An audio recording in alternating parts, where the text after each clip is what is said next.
Hello, Internet, and welcome to another Wednesday serial. This time I'm going through my Marvel pile. Um, Obviously, I recently did the Spider pile from the month and the X-Men pile from the month. This is just how it works in my brain. Um, yeah. So, first up is Captain America 6 of the Straczynski run. This has been a really good Captain America run. The only thing that I have with it so far is that it's falling into this trap of needing to go back to before Steve churned and talk about some of the World War II stuff and whatnot. At least this is taking the angle of before he was anywhere near the serum and dealing with Nazis in his day versus dealing with stuff in today. So, whereas it is a trope that is a bit tired with Captain America comics, there was thematic relevance in a way that brought stuff out of the weird actiony side of the comic to have a much more real world present message that really helped this comic land. I genuinely think this is going to be one of the best Captain America runs if it keeps this up. I think it's great. Next is Ahmed's Daredevil. This time he's dealing with Doctor Strange. If you haven't been reading this, Daredevil has recently come back, not just from the dead, but from hell. And this is textual this time, not like them wiggling around it. But he's a priest now since he's gotten back. And the devils that have come with him are taking the minds of a lot of heroes and whatnot and causing a lot of fights. You have this Marvel side, but also this highly religious Catholic side going on at the same time. And this issue is poking at some of the religious and oddities held within Marvel. And I think it's interesting. This run, at least so far by Ahmed, is really exploring more of the religious side of Daredevil. I prefer more the lawyer side, but this has been interesting and it's building.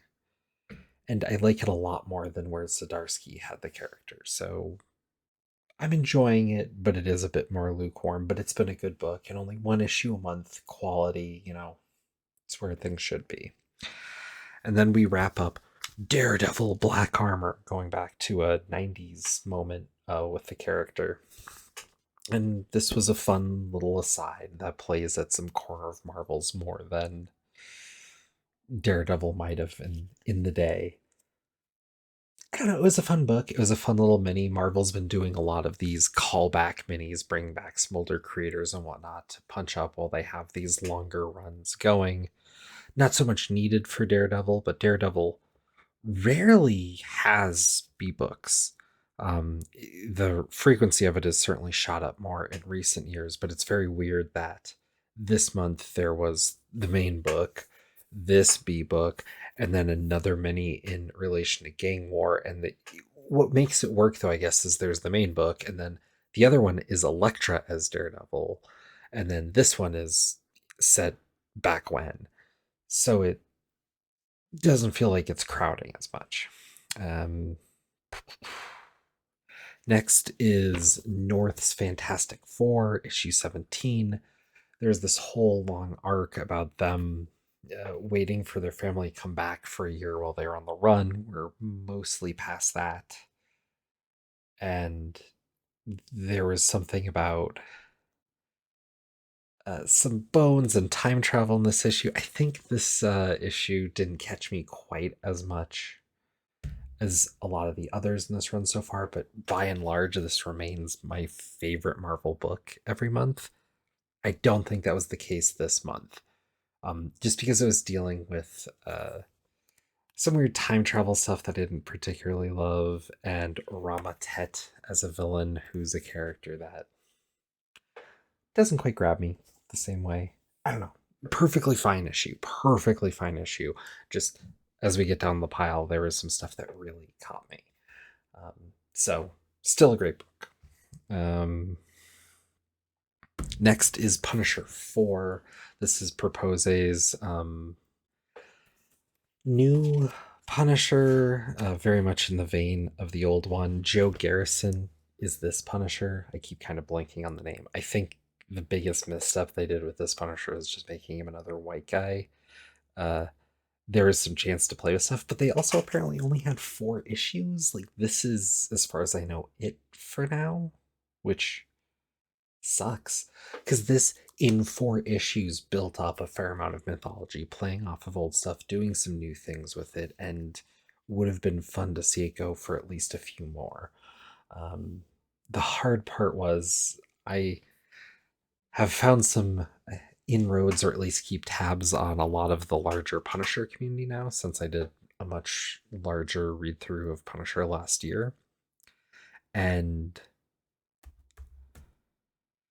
they did not like this. They are very emotionally tied to Frank. They're very much crybabies about this whole thing. That's happened to a million Marvel characters and clearly was going to go one way. Um, but I thought the departure was interesting, especially because in recent years, what they've done with Frank has either been nothing really with the character per se, but just telling some Punisher comics, or the terrible Aaron run. And this was a breath of fresh air. I thought it was absolutely great. The first issue is probably the worst, and then it just kept building. I don't know. I think it's a shame, and I think if they had a chance to do a little more with it, they could have carved out some mythology, which would be interesting at this point because there's a handful of Punisher influenced characters running around, and you could have a moment with that. I think there's a story to tell that builds a corner of Marvel that could be more interesting, um, and carve something out for them so that they don't have to rely on Frank when they want to tell one of these stories. Yeah.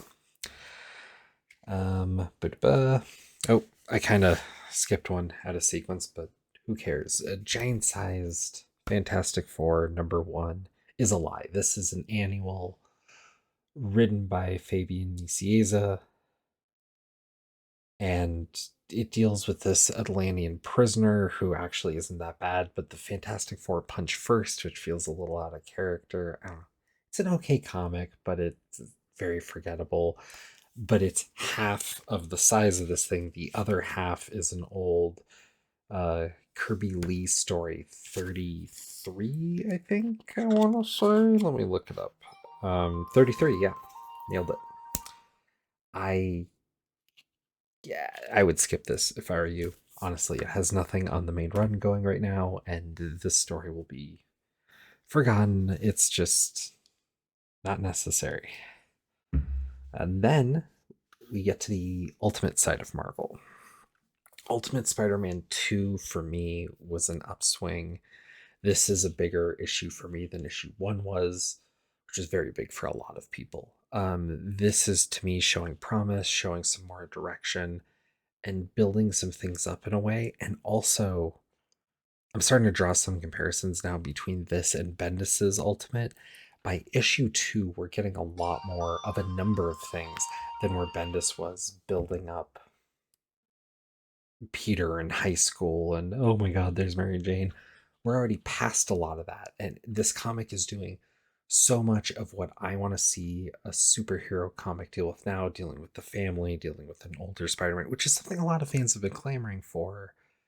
And I know I'm biased because that's more of where I'm at now, personally. But I don't think it's bad that there's a book for it, and it's a Spider Man book. And this book has been really good. And in light of what I was saying about most of the other Spider Man books, um, I don't know. I've really been at a point where I was doing that Spider Man podcast for a long time, and I felt the need, and I bought basically any Spider Man book I could get my hands on and a little bit more after a while. And I've been keeping up with basically all the B books, and slowly it's been dropping off. Like, I stopped getting every Spider Gwen. I stopped getting Spider Woman for a while, but the new run intrigued me. But after trying her for a few issues, not so much. And stuff like that. And that's more adjacent. But stuff like the Spider Verse stuff, I used to be a big defender of. At this point, it is beyond played out. Letting that go. And now I'm ready to let the Miles book go because it's not grabbing me. But the Peter and Miles book, no, it's good. I want to keep reading that. But from 7 books a month to maybe 3 for spider related stuff, it not only does it not have me waste money, space, time with books I don't really care about, having it focus 3 books I love is going to make me appreciate, pay more attention to, and understand more. And yeah, do I lose some errata understanding of things going on with the character that I'll maybe be able to pull later? Maybe. But I'm past caring about a lot of that because a lot of it doesn't have any resonance anymore. Is there a Spider-Man that's in a wheelchair or something? Yeah, probably somewhere for 8 pages and then it was done. Who cares? As opposed to some of the pulls of like, oh yeah, that happened in somewhere in like Spectacular Spider-Man 200 where Spider-Man and Harry had this fight and it had this big emotional resonance and it's part of the story. It's things have shifted in comics in a way that I just personally can't care about as much anymore. This feels like part of that and making me realize this is what I want. This is what I isn't. This is what I isn't. This is what I don't want as much. And seeing that crystal clear is giving me some of that. Next up was me giving something a shot, honestly. Ultimate Black Panther has a level of world building that is frankly incredible. But what this comic is doing, and it does deserve a lot of praise, and what I'm going to say, I don't think is a negative, but I think is something that we have to keep aware of. There's a lot of terminology in here from Black Panther lore and characters and whatnot that assumes a familiarity that the reader has. It's presuming that you've at least probably watched the 2 movies.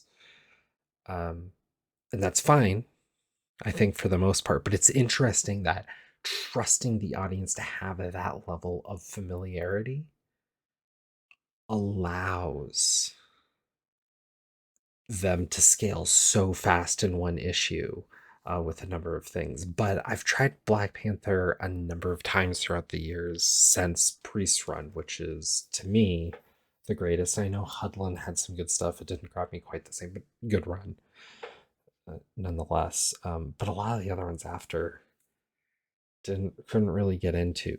And I gotta say, this issue in one issue is already ahead of so much. I think it's showing a lot of promise. And then, final book for this video. If you're keeping up, you can probably guess what it is, right? Ultimate X-Men. Interesting. I've not been the biggest fan of Peach Momoko and some of the other stuff that she's done in the X universe, and this feels kind of in that vein. This is taking a lot of, Japanese culture from various ends, and this is Armor as a character, but she's in Japan as a schoolgirl coming up, and her armor is treated more like a guardian spirit. This is interesting, and it feels like a somewhat more tastefully done, interesting manga in the manga anime kind of thing, but definitely manga. Obviously, it's a comic, but with color. And I don't know. I don't really see how this is going to necessarily tie in as much with the greater Ultimate stuff, which is part. I mean, the Black Panther one feels like the most political and drive for that. Spider-Man, I just love on its face.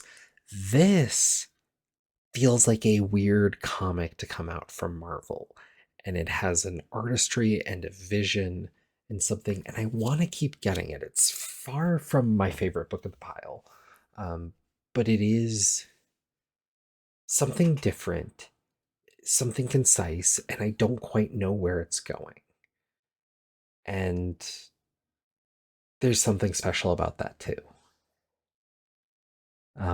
But them tying it in with this whole ultimate thing, I think is exciting, not only because it's a good comic and it's part of this now good comic line, which makes Ultimate once again something to recommend. And I think as it builds through the years, It's going to be confusing because of their naming conventions. They could have very easily just done something slightly different. But but with this X-Men comic, what it's also showing is a certain comic understanding and almost hopefully making Ultimate a bit maybe like an imprint for Marvel, still playing with the what Marvel's known for, right? But if they can maybe give to some more full-throated creator types to play out a vision of Marvel that wouldn't fit in their mainline books, but may fit over here and do something different and fun, but give a true chance to a true artist, if you will. I think it could lead to some great stuff. Um, I'd love to see like a Layla Del Duca or something on there and play through and do something. I don't know. And maybe she has no interest in that sort of thing, right? Who knows? But I don't know. Just this made me excited as a comic book reader in a way that I haven't seen anything out of Marvel since the early 2000s. And I don't even necessarily mean the manga verse, but pulling in like Udon to do things or some of those weirdo off the wall books where they got indie creators to just let them play with things. It didn't have to be in continuity, but it just had to be good comics. That's what I'm hoping for. Maybe another Spider-Man hooky or something. So, yeah, I think that caps my thoughts for this chunk, and then my last chunk for the month will be the DC books. So I'll see you soon, and peace.